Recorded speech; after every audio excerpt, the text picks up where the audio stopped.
Hey everyone, welcome back to another episode of the School Fees YouTube channel / podcast. I don't think we're available on those podcast platforms yet. Not yet. It's coming in hot. But welcome everyone. Thanks for joining us on the show. We're really excited to be here, and we're going to continue with our series of doing book reviews and just sharing our thoughts, what we've learned from some of the books that we've read. But before we get cracking, my name's Dal Drabile. This is I'm Tilani. and this is Good way. I think you guys are gonna give surnames, but clearly they don't want y'all to know all their details about them. You know, that's not check us on LinkedIn. Chiki, what do we say now? And then they'll find your employer. Have you seen those tweets, man? It's like, dear white, I see that your employer's opinion is X, Y, and Z, and what are you gonna do about it? Hey, Stress. it's hard, mama. It's hard. Anyway. But we're really excited to be here, and I think we should jump straight in. So, second book that we're gonna have a look at is called Never Split the Difference by Chris Voss and Tal Raz. I just had to just make sure I pronounce it properly. And this is an incredible book. Now, it's a book on negotiation and on how to essentially get your way in life. Just a bit of background on the author, or the main author, let me say. Now, Chris Voss is actually a former FBI hostage negotiator. So you can imagine, like that movie, I think it's Inside Man with Denzel Washington, where there was that bank robbery. And basically he rocks up and he has to negotiate to these bank robbers in order to let all of the hostages out. That's some really high pressure situations that you're in, real life and death situations. And this was his actual job. Breathe, bro. I am breathing. I'm just reading. I'm Breathe. Let's go into this. Breathe. Clearly it's life and death. It's life and death. I can tell. shaking. Like, yo, man, I didn't hear you breathe while streaming that monologue, but okay. But even and I'm getting so excited because this book's had such a big impact on my life, and it's taught me a lot of things which I could really apply immediately at work, and I've seen real dividends from it. So obviously Chris Voss now, hostage negotiator. Wait. Are you still single? Am I still single? Yeah. For now. So clearly.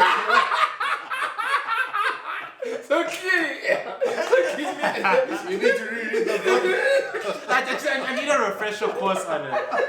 So clearly negotiation skills. It's tough. It's working for us. Do you know what the problem is that so many of the negotiation techniques here is for real life negotiations. There's nothing about DMs. See, I'm not even getting to dates. You're stopping at high. It stops at high. How are you, blue tick? Immediately. No, Doug. And it's tough. Send starts to look like scene after a while. You go back, you're like, yo, it's still send, but yo, let me just wake myself up. It's like scene. And then you come back 6 hours later, it's scene. You're like, Nothing. That time she's online. That time they're posting. She's posting so much. Anyway, so clearly your negotiation skills haven't been. They aren't there. No, but see, the problem is, I wish you'd write a chapter on DMs. Yeah. If he did, then I'd be with him. Then I'd be in a relationship. See, I just need to get them on a date. If I can get them on a date, then I can use these tricks. But the problem is just getting to the date part. And it hurts because I don't even have a chance to say anything. I just say hi. So that means they just look at my photos and they're like, nah. This is it. It hurts. It's tough. But we'll see. So anyway, so this is a incredible book on negotiation. So I think we can maybe just run through some of our key takeaways from it.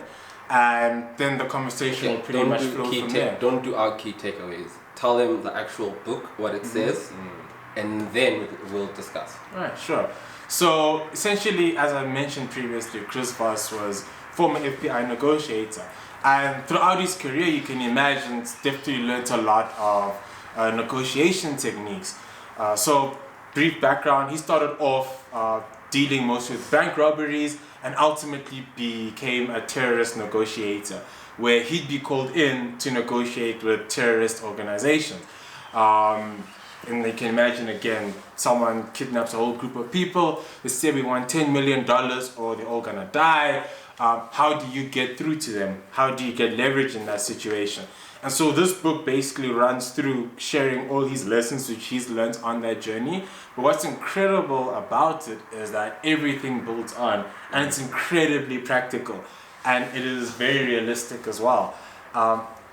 Amazing thing with this book is that he really dispels, I'm sure we've all been in this situation, right? Especially with the Poppy Act coming in, so we should try to get out of it. Where it's 9 a.m. Trying to show people you're educated. Of course, but see, at least they'll respond to my DMs now. What's the if Poppy they Act? see What's the Poppy Act? protection of personal information. I know, man. I know. Yeah. Continue. So I'm sure we've all been in this situation. It's 9 a.m. It's a Monday. It's stressed. It's hot. You have 50 emails from over the weekend. That time you cleared your inbox on Friday afternoon. You arrive. You have 50 emails. You get a phone call. It's a private number. You think, should I answer? Should I not answer? You pick it up. Hi, Tulani. How are you? They say, no, I'm fine. How are you? You're wondering who the hell this person is calling me. And they're offering you insurance, or they're offering you, they want you to buy water. I've been getting a lot of Forex calls nowadays. I don't know if you guys have been getting You must have a lot of money. No, I don't. Actually, I think they're like, listen, this guy doesn't have money, so do you want to make more money? Let me help you, boy. Let me help you. They're seeing all the stuff on my cart on Superbalance, Yeah. which hasn't been checked out for months. Sure. So like, actually, this guy's Let's help him struggling. Let's help him out so he Wait. can cash out. Wait, before you get there, right? There's nothing. So the book is actually called Never Split the Difference. Please explain why it's called that. I'll get there. I'm still. Oof. Anyway, cool. It's okay. So you get these calls from telemarketer, insurance. They're selling you water, whatever brand is that they're selling, and they start off with, "Oh, Ludo, are you interested in water?" You're like, "Oh yeah, of course. I bath and I drink water." And then they almost force you into saying yes all the time, and they try and trap you into a positive state of saying yes. If they get to that stage. I was about to ask, when do people get to that stage? I mean, you lose. Let me tell you. The moment you're like, yeah, I like it. Like, Let me tell you. Let me not waste your time. Let me tell you, it happens a lot more often than you think. Right? And you keep answering yes to these questions, but you feel like you're trapped. You really want to say no, but you keep saying yes because you don't want to lie, or you want to be polite or something. And he goes in and dispels that whole lie about creating that positive mindset. Sure. He actually talks about getting a no as early as possible. Yeah. Because as soon as you get a no, that's the beginning of the negotiation. Absolutely. Also, it seems. Also, But I think. But anyway, actually, Yeah. we'll wait. And give our thoughts a bit later. Back to DMs. So Yeah. you're saying that it is better for you to get a bet up front and then you negotiate. Then the negotiation starts. It's the first thing I thought of. I was like, hey, I like you, and then nah. Come on. It's harassment afterwards, Yeah. negotiation. So anyway, it's another thing I want to actually speak about, but continue. Yeah. Like, just remember that what Ludo said, right? Like, not the sexual harassment part, but just the idea of like, there's some examples where a no is a definite no. Anyway, continue. Context though. Yeah, that's what I'm saying. We're gonna like elaborate. Obviously, dive deeper into it. And so he goes, that's one of the first chapters in the book actually, where he goes and dispels that myth. He also talks about other things such as developing rapport with whoever it is that you're negotiating with. And it's interesting because negotiation is not just in a business deal. Right? It can be at a restaurant. Like you want to negotiate a nice table. When Tulani eventually gets a date, he goes to a nice restaurant. He wants to sit at the window, but he sees that table is reserved. Okay. Right?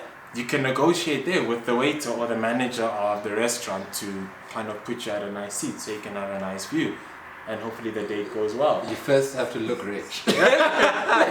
I don't know, like Perception. Okay. Yeah. Anyway, there's just so many things that I like want to speak about with this book, but I'm gonna let you.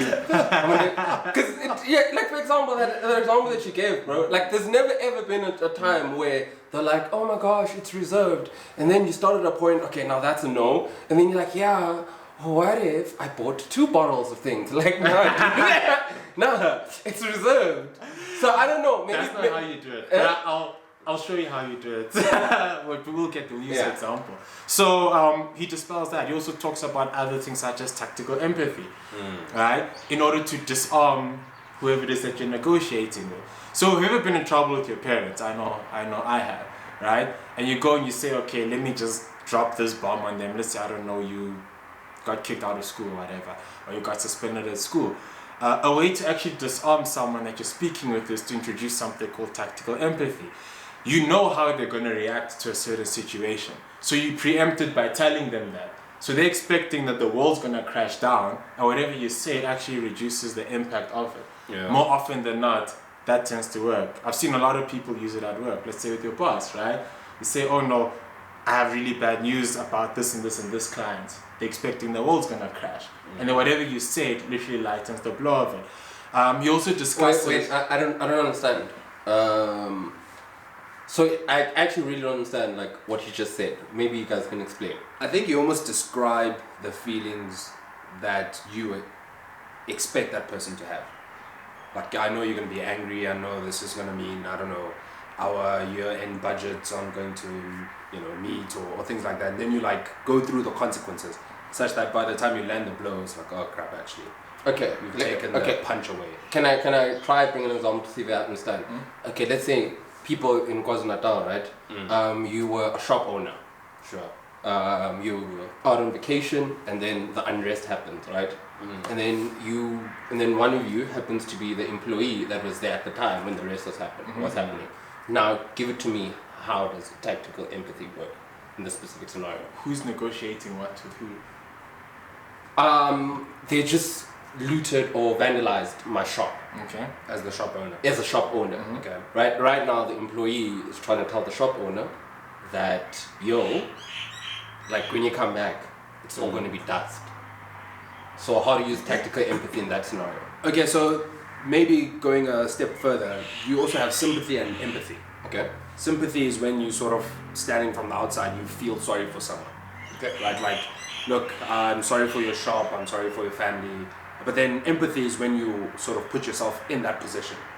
And then you maybe say something about, I understand that this might have been your life savings. Your children depend on this, your entire household. I can really imagine how much of a blow this is. I'm genuinely sorry, it's sort of beyond my control. And that's you sort of empathizing with that person. So you put yourself in that person's shoes, and then, I don't know, maybe you're trying to broker a better insurance deal or something, and then that's where you actually, that's the best example as an insurance broker. Then you move from that point. So exactly as Victor said, you go and say something like that. I know this is the business you've built up your entire life, and as you said, your whole family is depending on this. Your employees are looking at you. I know that you are a hardworking person, etc., etc. It's actually a really interesting example which he uses in the book, where he was negotiating with a Christian businessman, and the language he uses is actually quite interesting. He says, I know that you're just trying to be a good steward of your business. And you know, with Christian business people, stewardship is a very big principle. And immediately by saying that, you create that tactical empathy with them. Your EQ really needs to be high for you to deploy these tools. Okay. So he also discusses tactical empathy. Labeling is another thing which he uses. Sure, we've been there. Let's say you go to a coffee shop, you can see the person behind the tills maybe looking down. Go in, something simple, say, looks like it's been a long day here. Then they'll crack a little bit of a laugh, more often than not. Or I'm sure you can't wait for the weekend as well. Something small like that. I actually used it at the security guard last week when I came in here, right? Because they didn't actually call you to let me in. Rock up to the guy, made a joke about, looks like it's been a long week. Guy starts cracking up, like, you know what, I'm gonna let you in. Well, Literally. you clearly did not do that today because they didn't allow you in. It hasn't been a long week. Like today, That's been a long week. today he was panicking. Like, dude, why aren't you answering your phone? So my boy didn't win today. No, I did win today, but it worked last week because it was a different guy. But literally through that, yesterday, I actually went to buy pizza. I told her I went to buy pizza yesterday. Used a similar thing with a guy at the till, and I got a free garlic bread from the pizza store. Just through doing that. If only this worked in the DMs. If only it worked in the DM. Also, your bar is really low. Your bar is really garlic bread, opening of the gate. You have to start small. I know bar is low. The You have things to that start impress small. you are your You bar have to is start low. small. You have to start small. You have to start small. You have to start small. So labeling is a really effective tool because again, that's another way of building empathy with that person, and also building good rapport with them before you obviously carry on with your negotiation. I think on the point of labeling, in the book they also it was sort of like an experiment, right? Where it was at a restaurant where I think they gave two waiters sort of different instructions. One said they're supposed to, I guess, repeat what the customer said. And then the other was just to use like positive reinforcement, and it turns out that the one where they used labeling, they got like 70% more tips. So yeah, I found that very, very interesting. Where you basically you say what the person has said, and then you continue with your point. It's really interesting. And then the big Wait, isn't that? Yeah, I was about to say, isn't that more about a person feeling like, oh my gosh, like this person actually hears me because anyway. Yeah. And then another big thing which he touches on, which I think is so important, is the idea of the illusion of control. Right? Now, as human beings, we oftentimes want to be in control of whatever is around us. And it's so interesting because generally many negotiators try and force their way down a particular path, try to ram down the contract or the product down your throat. But what's interesting here is that by creating the illusion of control, i.e. whoever your counterpart is, letting them have the impression that they are in control of the situation, you actually get the upper hand through doing that. By releasing control, you end up going through the negotiation. So for example, putting someone in a position to say no, right, they take that power back. The mirroring as well. It's not just that it gives them empathy, it also makes them feel like they're heard. It's like, wow, this person actually sees me, I'm valued, I mean something here. Okay, let's try and put, like, because you guys both read the book this test, right? So all three of us recently have had to negotiate a new salary, right? And my negotiation didn't go well. I lost. I don't know about you niggas, but I lost. So, how do you take an employer, and using South African context, right? Everyone's been posting that Bloomberg article about highest unemployment rate, right? So there's a leverage point around it, right? One party has more leverage than the other. We don't have the leverage at that point in time as the employer, right? Or as employee, I mean. So there's an employer and employee relationship. Like we're all here, 27, 26, and how do you approach that? So you can maybe use like real life examples, like how this person comes and they say, here's 100,000, right? I'm offering you 100,000. Now what? And how do you then negotiate to, let's say your aim was 200. How do you negotiate up using these examples that you guys have learned? Alright, so kicking off, you obviously use different tools. In that situation, first things off, you want to build that rapport with them. Right? So before we even jump into the negotiation, you're trying to look for signs in this person. What can you label with them? Sure. You know, crack a joke, whatever it is, you know, get some humor in. Also get a no, to try to see if you can get a no pretty early off of them. Now, there's another thing which he does speak about, which I haven't mentioned here, called calibrated questions, i.e. open-ended questions. So he says you must stay away from why, and you must use how and what most of the time. To get feedback. To get feedback from them. And it's a way of getting them to solve a problem. So if we kick off, right, let's say Tulani, you walk into the negotiation, You want 200K. They're like, nah, They've want to offered give me you, 100. they've offered you 100. All right? First thing is, you'd mirror. You know that to ask for 200, not mirror, you'd label. You know asking for 200K is a crazy idea if they're offering you 100K. So say it, right? How crazy would it sound if I asked you for 200K? They'd say, unbelievably crazy. You're out of your mind. What? That's a no. Right? Now the negotiation has kick-started. Now it's time to get going. Right? Now you can go ahead and start labeling. Right?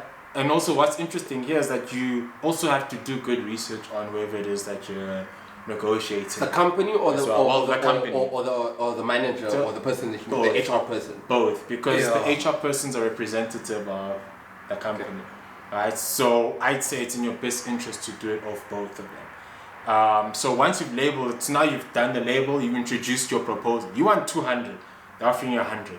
They know it's a crazy idea. You told them it's going to be a crazy idea, so they come. Now you go ahead and kickstart your negotiation. What I would go ahead and do then after that is start asking open-ended questions. Give me Right? examples. So I'll probably even start by saying something along the lines of, look, I understand your position, budget's tight, COVID is real, and subsequently, you have to cut back.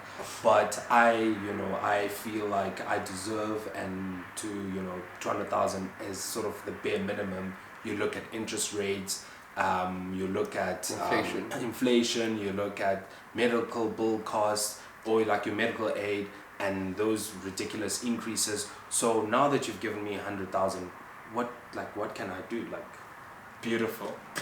Okay, and Open I'm just trying to be the devil's advocate. And in this specific case, right, they tell you that, yo, dude, we're all three black men. There's actually other black men with the same education as you. They might not have the same experience, but we can teach them, right? And offer them 50K, because right now they're sitting at home without a job. So my whole idea of this is like, there's a point where one party has more leverage than the other in this negotiation, right? In his case, if there's a bank robbery, right? Based on my experience, 9% of the time, the robbers usually give the hostages away simply because they've lost leverage. They get to a point where they look around and there's no way out. They know that it's either death or jail, right? So one party has more leverage than the other. In this specific case, like I found that like majority of people are being undercut in terms of salaries and everything. And it's not just like within a small space, right? Simply because they don't have leverage. I'm talking about SA specifically. The opposite of this is in America. Like I think you and I had this conversation last week. In America, because unemployment rate is at like all-time low, right? The companies actually don't have leverage in the space. There's actually more jobs available than people available to fill those jobs. So the companies now are offering Tesla cars As part of a package. as part of a package, right? Must be nice. I kid you not, like they're offering way more than they should. They're even saying you can stay home as much as you want and all that stuff. And now leverage in America sits with the employee, because there's more jobs than there's. So how do we approach those specific scenarios? Because leverage is a real thing in negotiation. There's leverage in every negotiation. Obviously, it's different degrees of it. The example which we gave earlier of, you go on a date at a restaurant, and the manager, in that sense, or the waiter or the restaurant has leverage. Someone has come and booked that table. You want that table, that person is booked. They know this person's maybe a long-term customer, they're gonna pay a lot of money. In that situation, there's always leverage. However, that's where you kickstart the negotiation. All leverage does is that it gives you a no, and it gives you an understanding of where that person is, right? So I like the question that Lutwe asked, which is, so what am I supposed to do with this? Another thing that you can say is, look, I understand that budgets are this and all of this. I've given my part. What did you have in mind? Considering what I've just said, what can you do for me in terms of the salary? Right? Again, you are putting it on their side to solve your problem. and putting them in that position of power. And then should they come back, you maybe even counter by saying, look, there's also other jobs and I think I'm very skilled, and hence we even at this stage, right? That I can fulfill this job, I have experience, and you basically sort of build up rapport, you highlight how you are great, and you know, the problem is not for you, it's their problem. It's their problem. And you pin it back. I think the issue is, and he actually speaks about it here as well, we don't, especially in negotiation, as human beings, we're hardwired to take the path of least resistance. True.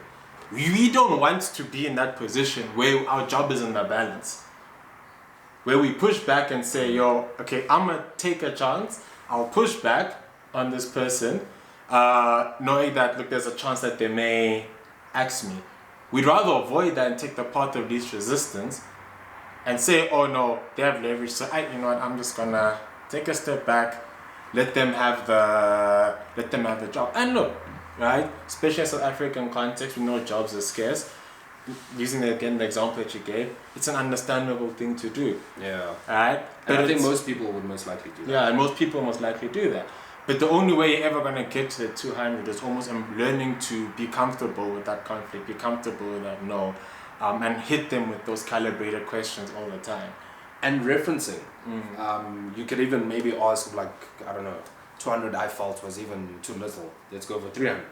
And now all of a sudden 300 becomes the point of reference. So now 200 doesn't seem so bad anymore. Okay, so maybe I want to ask, like, never split the difference, like the actual meaning of what. Okay, so explain, because I'm not researching, what it actually means. So to never split the difference means that you leave nothing on the table. You get what you want. You get what you want. I.e., you don't compromise at 150. Right? You want 200. If 200 is the number that you have, 200 is what you go ahead and get. And again, in the specific context of the book, that's important because as a hostage negotiator, you can't get half a person. Exactly. Yes. Exactly. So it's all or nothing. Okay, I actually wanted to bring that point up, right? Yeah. So, is there such a thing in real life scenarios as never leaving anything on the table? Let me flip it up a bit, right? Finally, your DMs, right? you After this episode. Yeah, after this episode, you're on the fifth you manage to find a beautiful lady and you date her, no? And turns out she wants to get married next year, but you want to get married in 5 years' time. So now there's an impasse, right? And she's like, for her, this marriage thing is like, hey, it's tough. Like, she really wants it, right? But you don't feel like you're ready and you want to explore before you get married. However, you still want this person. Is there such a thing in this specific scenario as not splitting the difference? Because your standpoint is, I don't want to get married at 28, right? And she's like, no, this has been my lifelong dream. Dude, you're my person and I want to get married now. So in this case, surely there's a compromise, or is not splitting the difference simply leaving? But there's no part of that ruins because you love this girl and she loves you too. Am I making sense in my question? Yeah. So in this case, winning would be to postpone the marriage 5 years, right? For you, for you as the guy, but still being with this person. Yeah. Right. So what's your question again?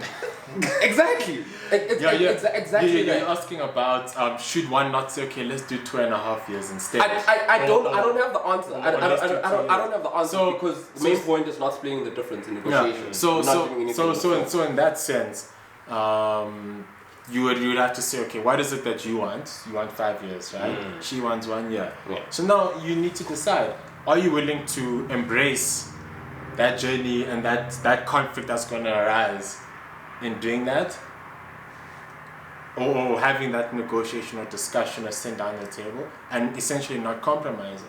Now, I think it's also something which one needs to consider. Do you want to approach your relationship the same way you approach a salary increase negotiation or a business deal negotiation? They're not getting DMs. I think that's an important question you need to ask yourself. Is that the type of relationship you want to have? I don't know about you guys, but in my opinion, romantic relationship is a very different relationship to a business relationship. And I think that's something that one needs to ask themselves, is that how you want to go about your relationship? Because in this book, he doesn't give any example of romantic relationships. It's all business, hostage negotiation, or you're at a hotel, you're trying to negotiate a better room, you're trying to negotiate a better seat on a plane, trying to negotiate a better seat at a restaurant. I also think it's a lot easier to, bring... I was about to say, it's way easier where it's a zero-sum game, right? It's very easy, a hotel, right? Or hostage. It's very easy because what it means, not like you have to get a hostage, right? So the reason I use relationships specifically is because sometimes the answer isn't black and white, right?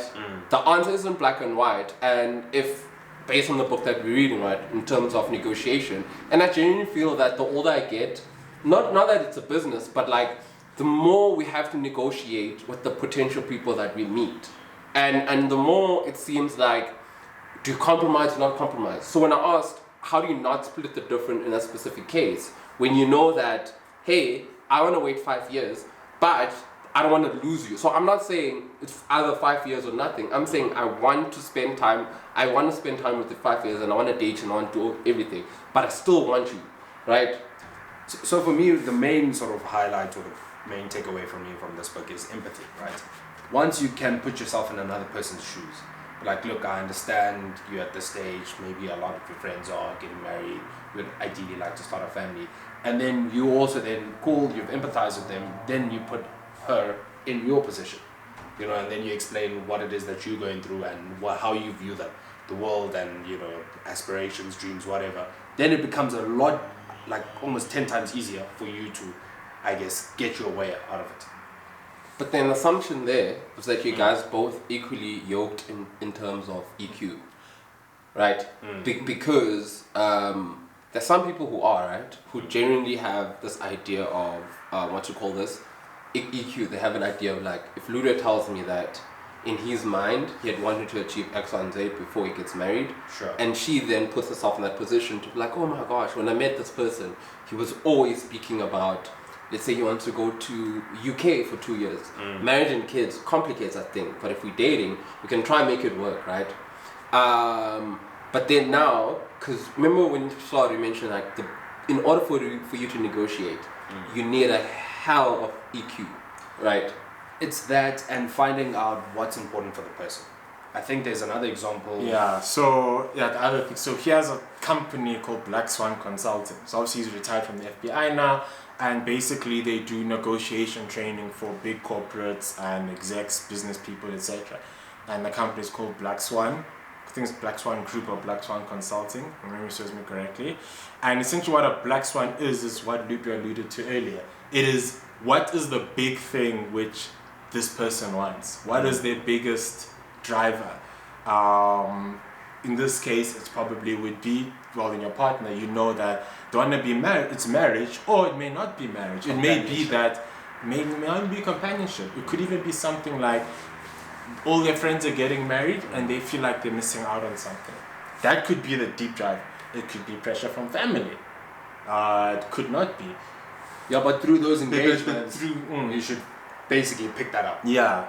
And once you know exactly that, then you can sort of, cater to that. Yeah. Be like, look, even though you don't want to get married, we can still sort of be life partners until, the year 5th, then we can get married, right? But we'll do everything that's marriage related, great friendship, companionship, do everything together. And that's basically how I would imagine working in this scenario. However, the thing which I'm just curious about is, I don't know how I feel about using these negotiation techniques in a romantic relationship.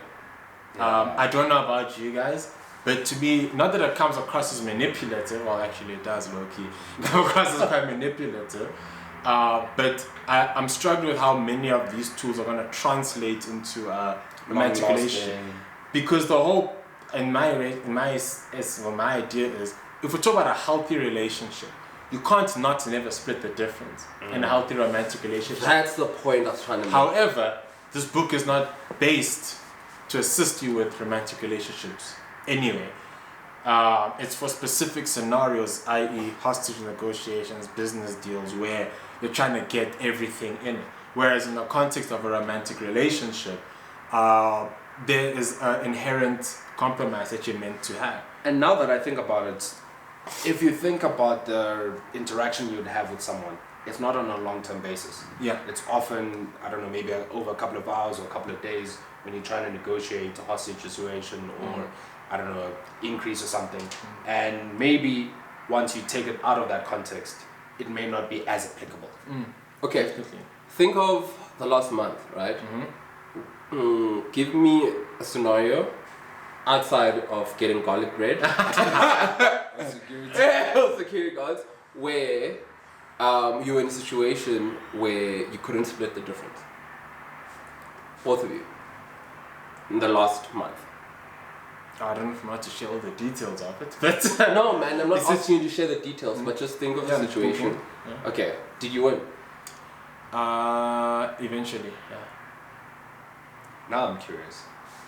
I'm trying to think. I think I know what it is.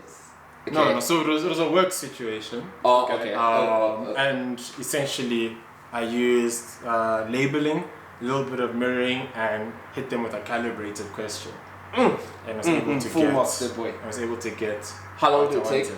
wanted. When the meeting, it was a 10-minute meeting. Sure. If I'm not mistaken. So those things which we had to go through. Essentially, I was providing them on feedback on essentially the progress of the project for the past week.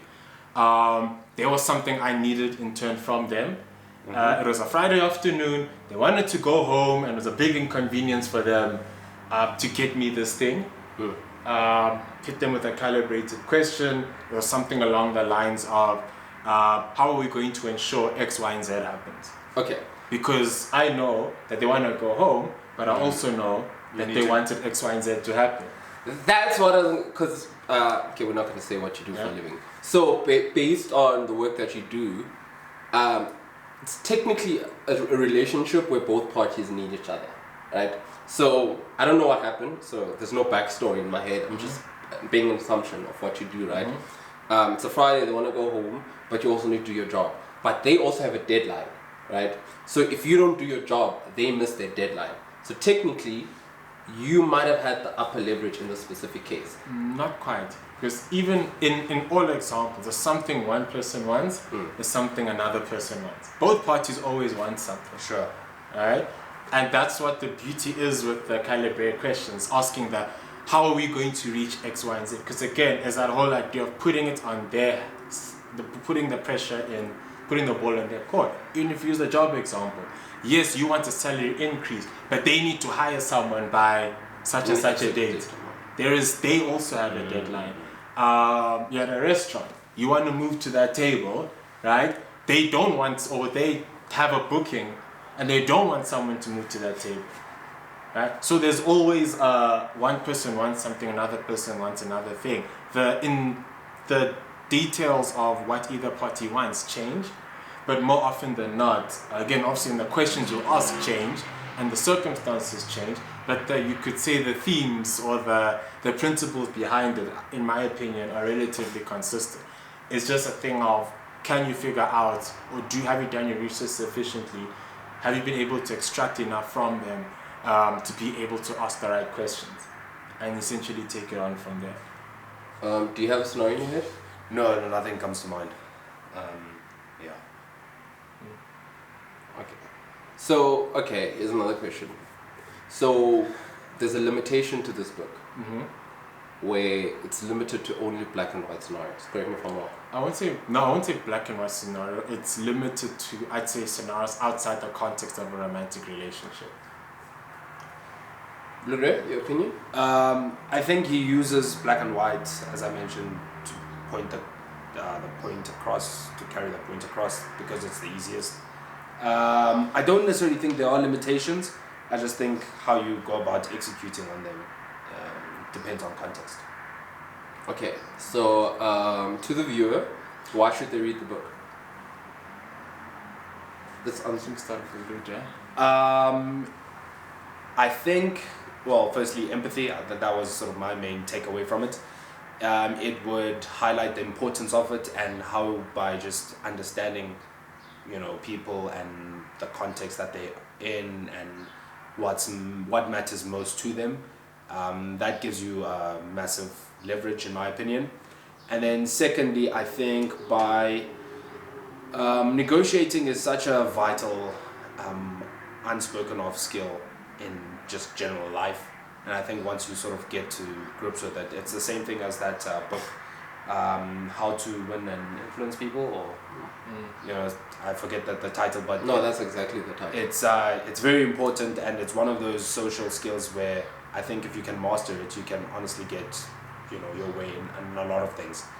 And thirdly, why you should read this book is just awareness. Hey, EQ is just awareness of situations, how people are.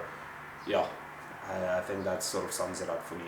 No, my opinion, why I should read this book, I'll take one from your cap. Negotiation is an incredibly important skill to learn in life, and it's applicable to so many scenarios throughout our lives.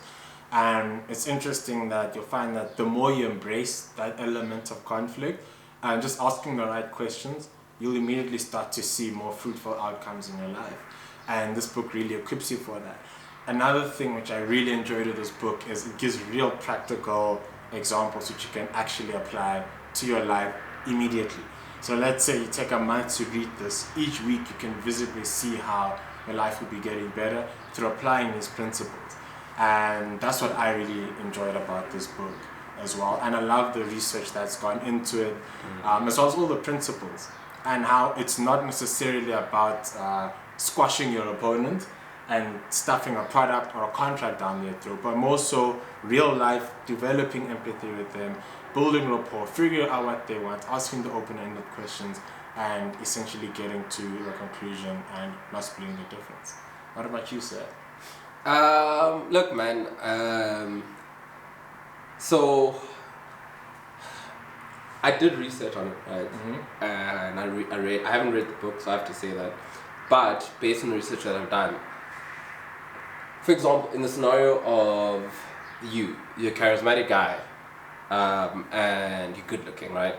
So, dude, that wasn't the time. So it matters when you're going to a cashier and you ask, yo ma'am, how are you? And hope you have a great day, right? And or waiter, and she happens to do something, right?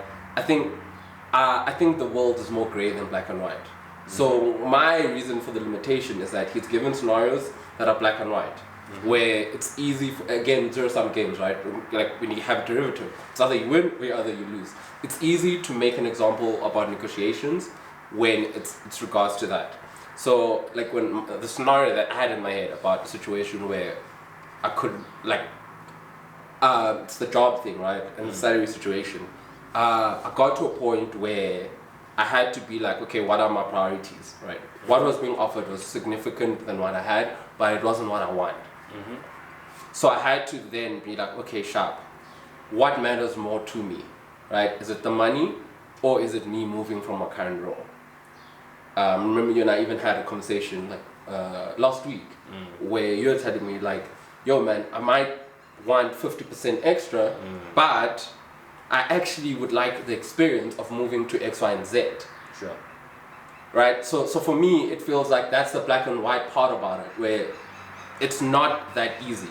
And hence I asked, have you guys had situations where it literally was zero-sum game? I don't think we have that. Hence me using the romantic situation, right? The perfect scenario in that example that I use with the goal is that there has to be a compromise on both parties. Because as much as you can be empathetic, some people are action-based. So even if you're like, no, dude, I understand your point, your friends and everything, but she then wants to feel as if you gave something out too. And never splitting the difference means that you don't give anything back. All you do is take, right? So it feels like majority of situation where there's some form of communication and there's some form of negotiation, no matter what it is, right? It's a give and take situation, and the best way to win people over. That's actually what I learned because I've read the book and how to win and influence people. I think I have it. It's that it's a give and take situation. Someone has to feel as if they're getting something back from you for the compromise that they're making to give you what you want. It's never just like, because, for example, again, the title, Never Split the Difference, he says that in a hostage situation, there's a winner and a loser, right? The guy gives away the hostages, but he ends up being arrested. So he ends up feeling as if he's lost. But in real life example, let's say a work example, right? You don't want the person that you want something from feeling as if they lost in the conversation. There has to be some form of empowerment from their end too. Because if they feel like they've lost in the situation, they actually might resent you, and the next time you want something, they're gonna feel like they played. Am I making sense? Yeah, so again, that's why I think you should read the book. We'll do an update on this. We'll do an update once you've read it. Two things. He does touch on that you will not win every negotiation you enter. It is not this, like, it's not a foolproof guide to always win every negotiation. So that is quite clear through the book and with many of the examples. He does give tons of examples. And also, I mean, I've seen in my life, I'm sure you've seen it, you'll never win every negotiation, right? There's times when you win, there's times when you lose, and you may not necessarily always get 100% of what you want, right? Even in the salary negotiation, maybe you want 200K, maybe you can say, okay, I'm not gonna get past 180, I'll stop at 180 or I'll stop at 130, right? Because you don't want to push You don't want to push it to a point where the person feels like, you know what, actually I'm better off without this guy. He actually gave an example of a car he negotiated for where he got the price down and he was like, I could try push more, but I think I'll kind of stop here and I'll just stop at, I think it was $28,000, $30,000 what he bought the car ultimately for. So it's not a dummy proof or a foolproof guide to get 100% of what you want. So again, it is obviously very circumstantial. So I think that is something to obviously be quite cognizant of. Anyway, as I said, we are the School Fees Podcast. Thank you for watching. Again, please send this to your friend. Subscribe, like. It really matters, man. Trying to get to like 500 subs by the end of the year. Yeah. And if we're in your DMs, please respond. We can teach you about this book. Oh, wow. That's okay. probably the only reason you read it.